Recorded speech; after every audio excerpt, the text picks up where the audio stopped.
I'd lost 3 years. My parents were divorced. My dad had a witch girlfriend, and my geeky best friend had become hot. After the doctors had run all their tests, I was told I'd need physiotherapy, but I was ready to be discharged. Soon after, Mom and Dad both arrived at the hospital, and we had a teary reunion. Mom said she'd take me home with her and answer all my questions about their divorce. As we went down to the hospital entrance, suddenly, 4 men in black suits surrounded us, but no one else looked surprised. I think I'll leave this first. I wouldn't want the crowd outside to overwhelm Nia.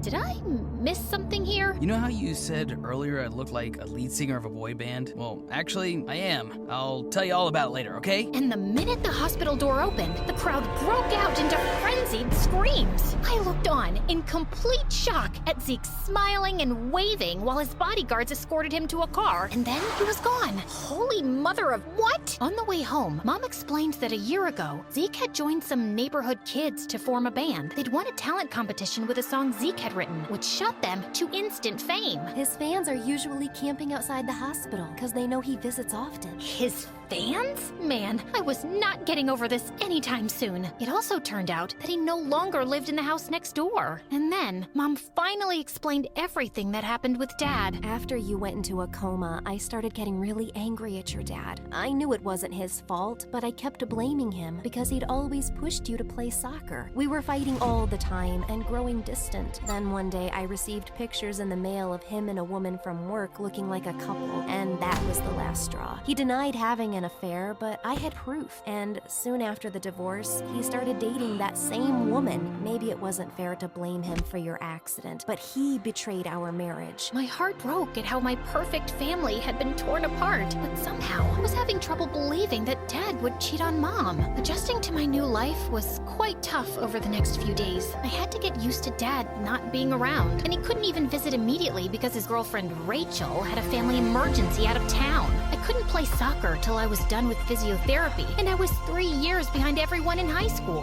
which also meant that Zeke and I were no longer in the same class, and it was almost impossible to even have a conversation with his bodyguards lurking in the background, or his fangirls all over him. Just a week later, Mom suddenly had to go overseas on a business trip and was worried about leaving me alone, and I suggested I could stay with Dad. I can't leave you with him and that woman. Mom, I haven't had any time with him since I woke up, and I miss him. Mom reluctantly agreed to arrange things with Dad, and the next day, she dropped me off at his mansion. Apparently, his company had skyrocketed to success while I was in a coma. Dad greeted me with a bear hug, and just then, I saw Rachel walk in. She was pretty, but like a witch.